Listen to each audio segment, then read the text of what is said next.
Shall we begin?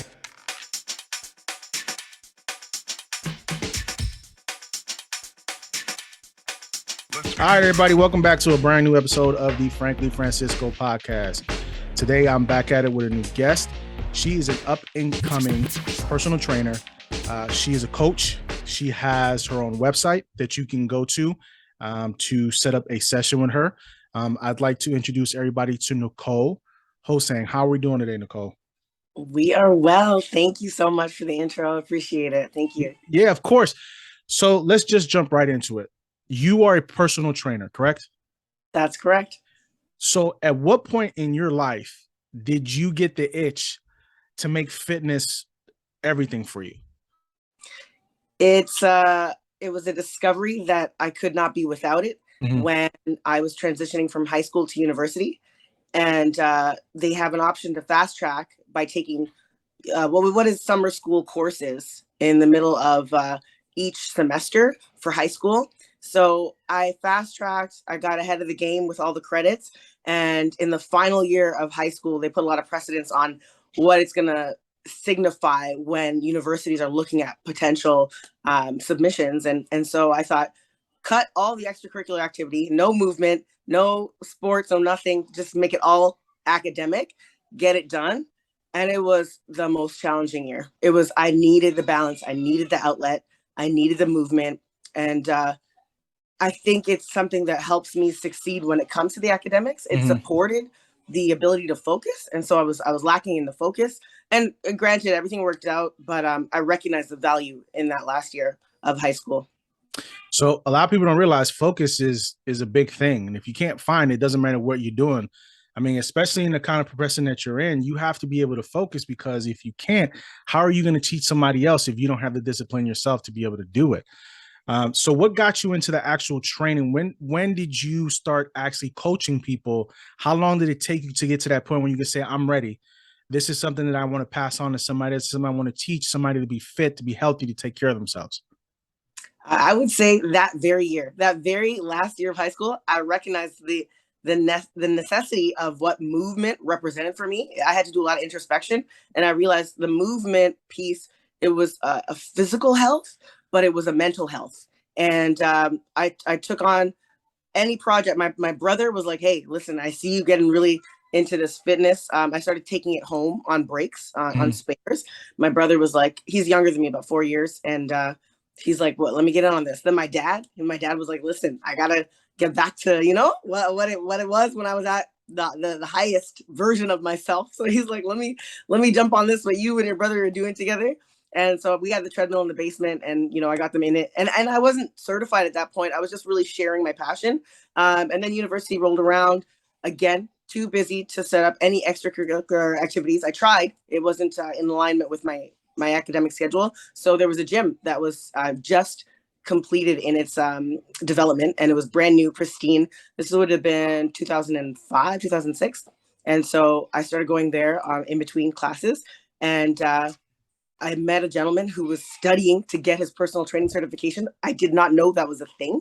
I said, wow, like, tell me more, teach me. And in the midst of supporting him with his own learning, I took on some one-on-one clients, people who were interested in potentially at the time losing body fat.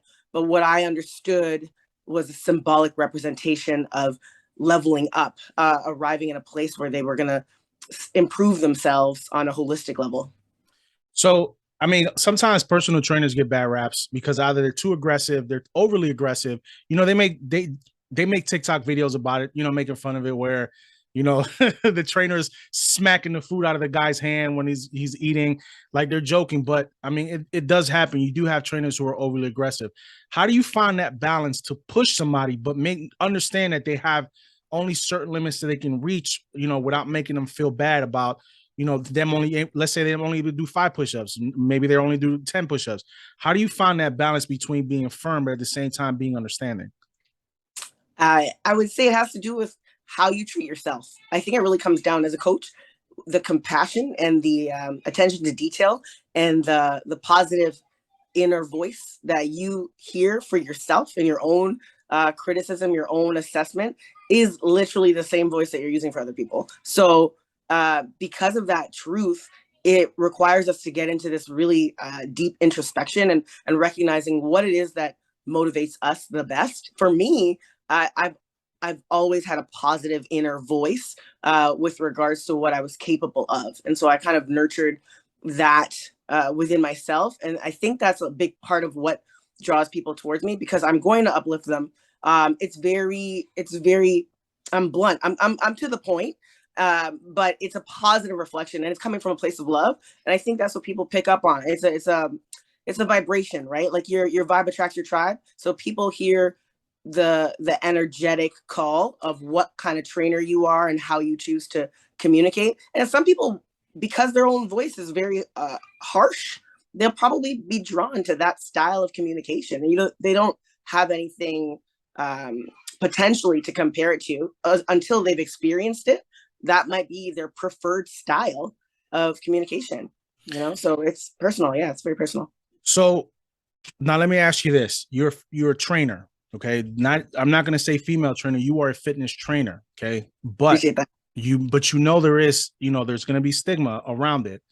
What has been what has been your pain points when it's come to running your own small business? Because that's what you're doing, you run a small business. What has been the hardest thing for you so far doing this? So far, I want to be honest. My first clients were male clients, right? I told you I started with my brother and my dad. Mhm. When I got certified, my first few clients were male clients, and I think it has to do with that spectrum of masculine, feminine energy that I balance well. I have three younger brothers. I'm the eldest of four, and I had to learn how to embrace the true essence of feminine energy. So I really do think it's a vibe. Really, it comes down to a vibe, and I think the biggest obstacle that I faced in terms of the stigma was when gyms closed recently, 2020, and it was like, oh, so you're a personal trainer, so how are we going to do this? Where are we going to meet up, and how are you going to take me through the movements and the techniques and assess my form and be critical in that perspective? And you know what? Thankfully, I had a few years under my belt before that closure took place that I was able to modify my systems so that I could do video coaching. And my existing clients who'd experienced the one-on-one in person recognized the value was still there. They didn't skip a beat. We had a couple of days where I was like, how are we going to do this? And they were so open and so honest with their feedback. And once we switched over to video coaching, I believe that was the turning point. I became a digital coach, entrepreneur. And I was like, turn around, turn to the side, move your camera. Let's go. I need to see these angles. And I was given the same cues, and they were conditioned. They were conditioned to the cues. So they knew what to do when I talked about neutral spine, when I talked about any sort of structural alignment. They already knew. So it was a good intro for me on a positive note. Obviously, that little gray area in between had everybody like, oh, what's next? But on a positive note, it definitely was a quick and aggressive learning curve that I'm grateful I went through, and it really boosted my confidence. So do you have a good mix of male, female people training under you?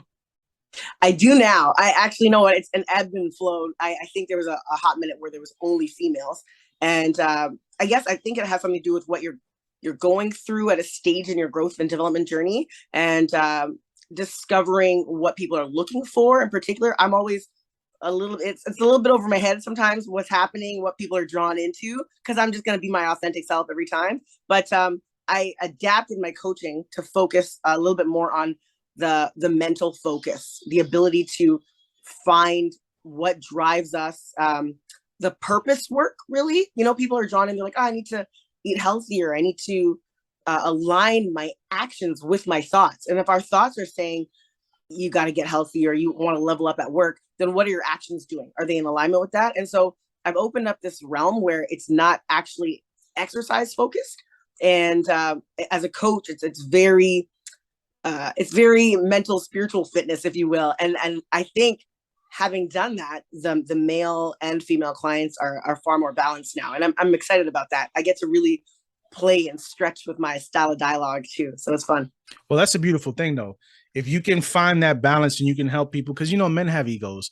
We do. It's not, it's a natural thing. Sometimes we don't even realize it. Like some men just don't like taking direction from a female. They just don't. You know what I mean? And the more we grow and the more now we, men are able to express themselves a little bit more, those blockages are not as bad as they used to be. Cause 20 years ago, most guys are gonna not want to work with you.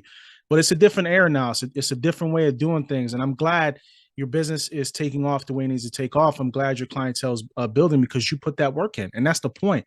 It's not just about, you putting the work in. It's about your clients putting the work in as well, because you can coach them up all you want to, but if they're not going to put in the time to get themselves healthy mentally, physically, there's no point. You can only do so much. So I think you finding that balance is a good thing, because you understanding the mental side of what's going on as well as the physical side. That's right. That's right. 100% agree. And we're all out here learning and growing. So I believe the further I go in my own journey and progress, I recognize the types of people that are going to show up are anyone who's going through something that I have experienced up until now, right? And so it's like, can I support you? How can I help you? And it would be somebody who's saying, hey, I just came upon this new obstacle, and I said, I can speak into my own experience and recognize, you know what? That's familiar to me. I can support you here. So let me ask you a question. Now, does the fitness trainer have a fitness trainer? Absolutely. Absolutely. That's okay. I definitely dabbled in different, sport and extracurricular activities, like I was saying with school. So I've always had some sort of coach instructor influence in my life, and the highest value, like so much respect for these individuals because they've guided my natural desire to be, to step into my leadership and to be confident there. It takes being in that position as a client to really embrace what the client might actually be going through, and to speak into that, like, oh, I remember when my coach told me this, I reacted this way. So I totally understand where you're coming from. And so I definitely competed on stage as a physique athlete in 2013 for the first time. Before that, there were a couple sort of model competitions. It was not the high level physique athlete that I'm used to, that kind of a demand. It was a little bit greater in 2013, and I had a coach take me through that. I had a coach take me through every tier of growth on a physical, and now I even have a business coach. So yeah, it's necessary. I believe everyone should have a coach and get that objective, professional insight from someone who's been there, done that, and they can speak into it for you with love, Well, yeah, I mean, you got to have a mentor no matter what. You can't listen, there's some people who let their pride get in the way of learning. When you're in, especially like this in the podcast game too, like people jump on and there's other people you can learn from. They just don't want to.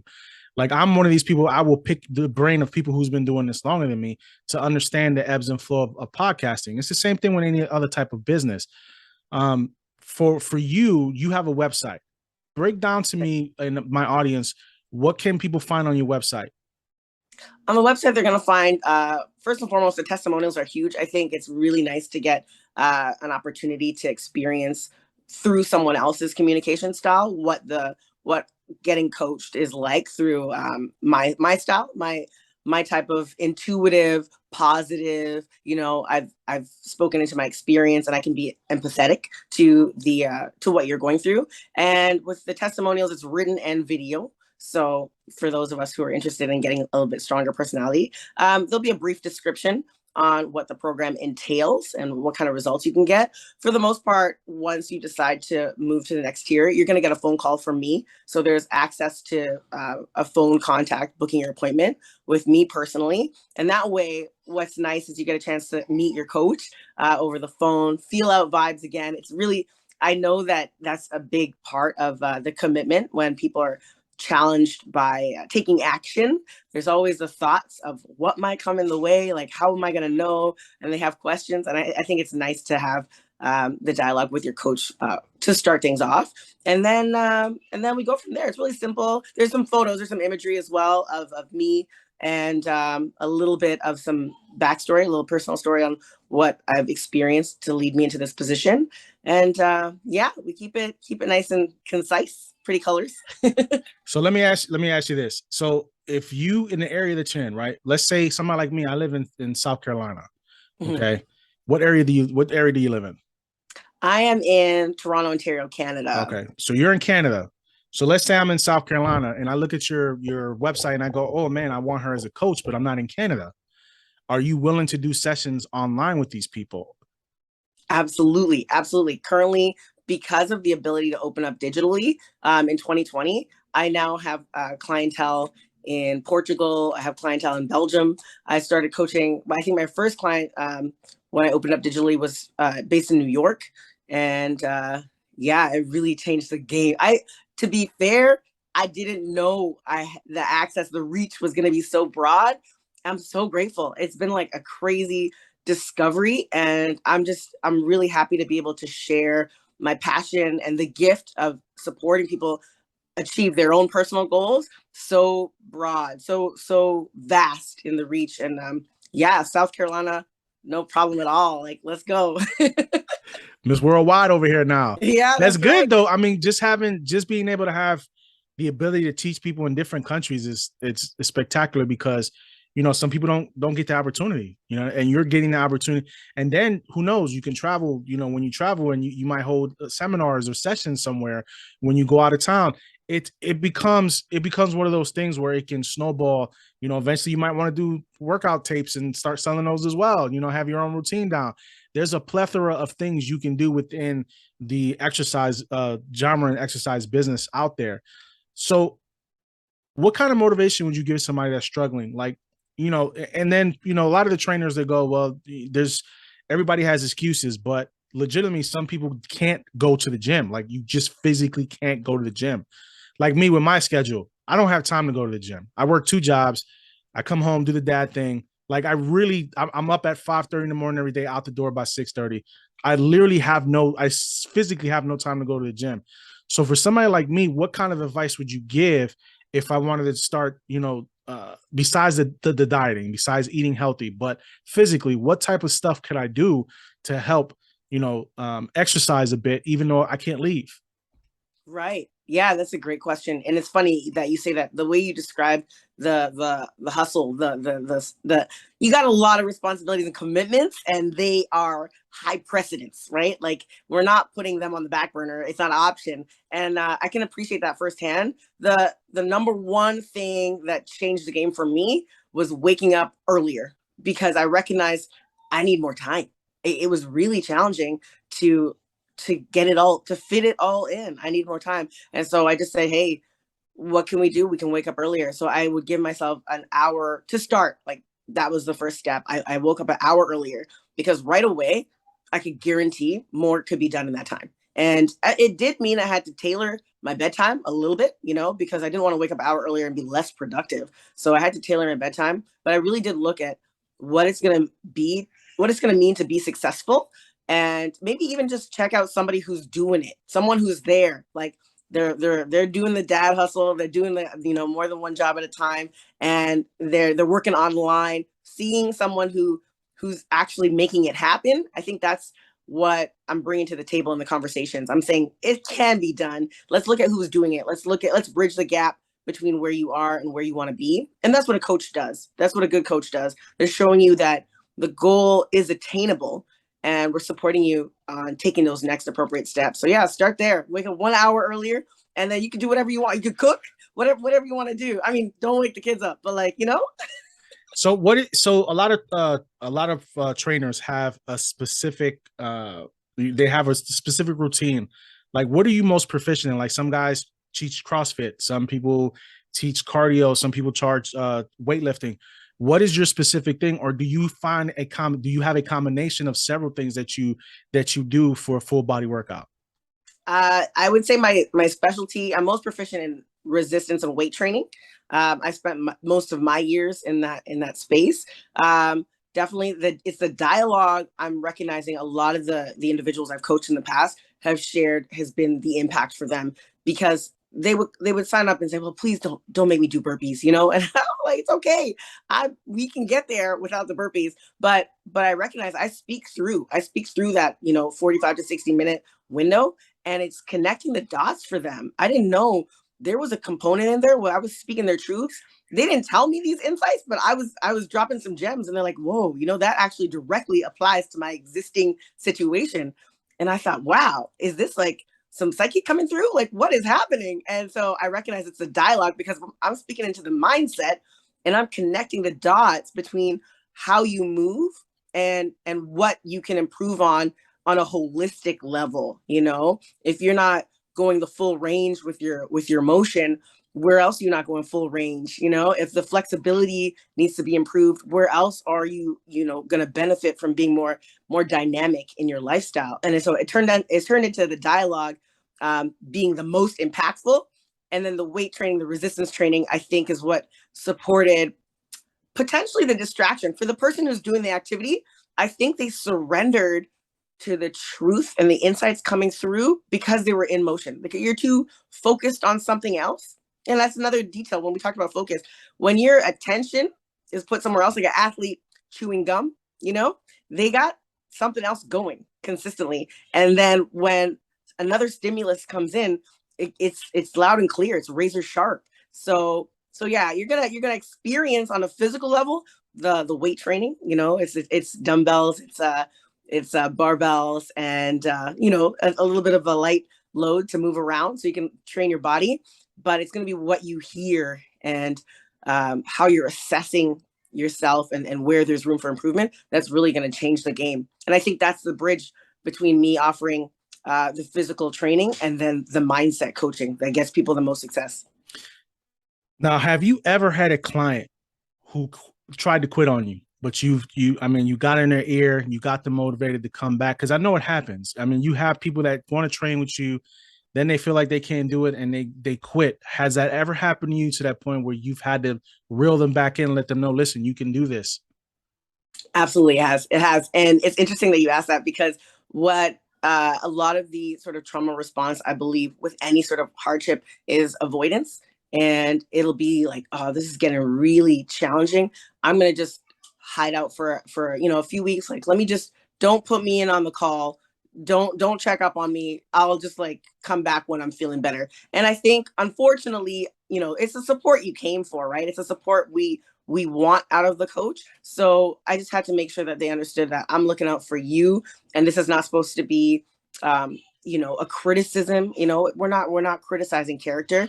It's just recognizing that you're your own you're hardest on yourself, right? Your Yeah. own personal voice, you're your own worst critic. So I'm here to balance that, to support you with it's okay to have a hard time, and it's okay to recognize that this segment of the journey isn't as easy as you thought, or it's not as smooth as you want it to be, and that I'm going to be here regardless. You know what I mean? And it's an investment of time and energy, and it's a relationship. That's a big factor, right? If this is something you want to nurture, it's like a relationship. We can't just go MIA, you know, just because it's getting rough, right? It's a relationship. And so I think what I've done is I've supported them with recognizing that on a core value level, that let's treat this like a relationship and have communication.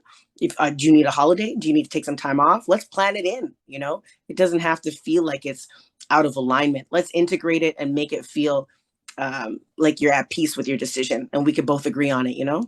So what I find the most fascinating and what I respect the most about you is that not only is you're not so much worried about them committing, because you can help them with that, but it's the commitment you have to them. Because from what I found from a lot of these trainers, if you're not committed to them, they don't want to help you. They put the onus on you, strictly you. But you find and I respect the hell out of you for that, because you find a balance to commit to them too. It's not a one-way street. And a lot of these trainers, and I've seen this firsthand, a lot of these trainers, you have to be committed to them. You have to be willing to put the work in, but there's no balance there. They're not helping you. They're not motivating you to come back. They're not trying to fit stuff around your schedule to try to help you be the best of you, the best version of yourself. So I congratulate you on that. That's amazing. But moving forward for you, what is the next big thing for you? What are you working on right now? What is something that you have out there that you want to let people know about?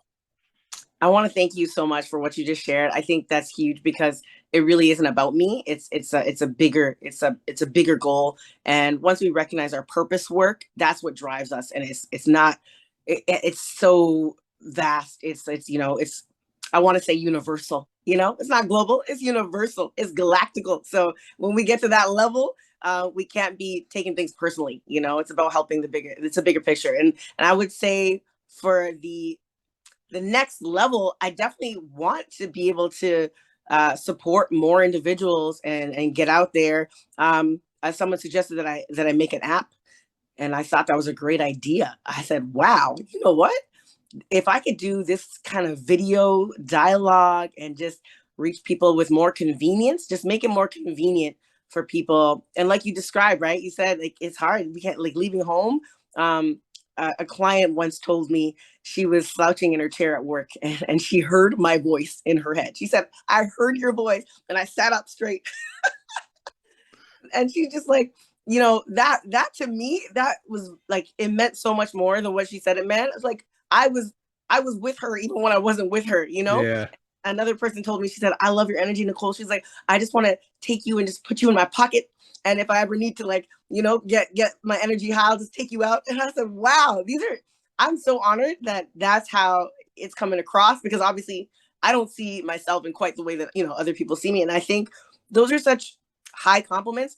I literally want to do that. I literally want to do that. I don't want it to be a figurative reference. I want to be like, I could be with you when I'm not with you. I could be in your pocket, you know, Yeah. when Yeah. you want some energy, when you want that check in with a positive vibe that you know has good intention and is just about you being the best version of yourself.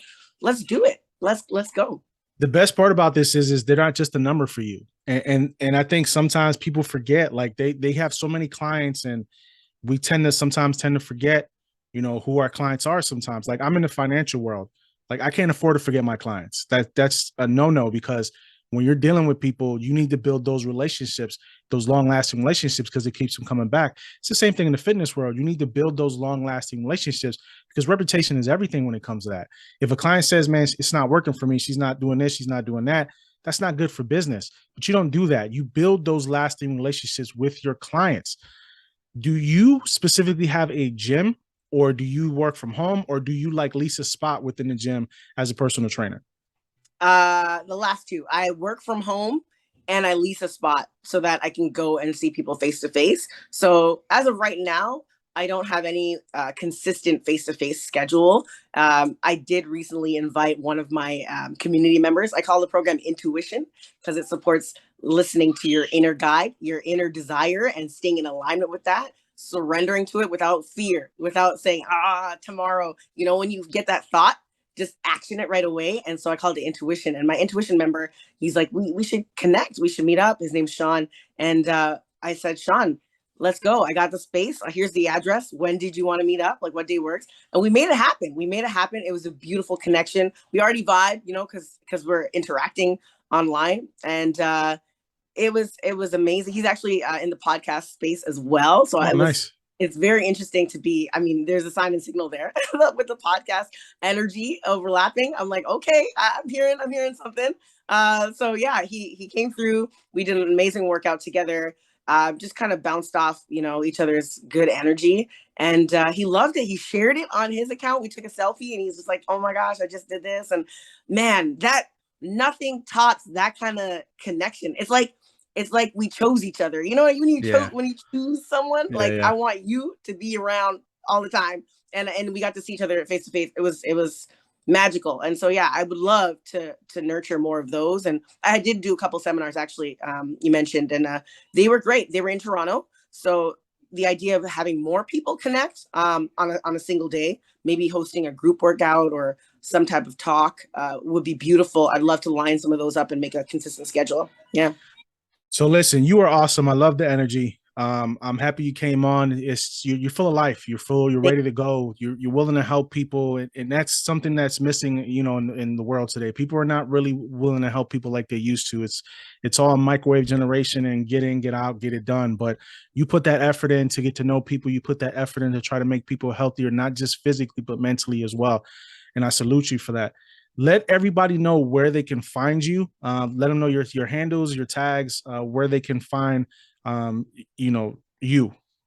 Yes, yes. Thank you so much for your kind words. I appreciate. I feel seen. Like you're recognizing something inside that, you know, I've been trying to get out for a long time. So I just want to thank you so much.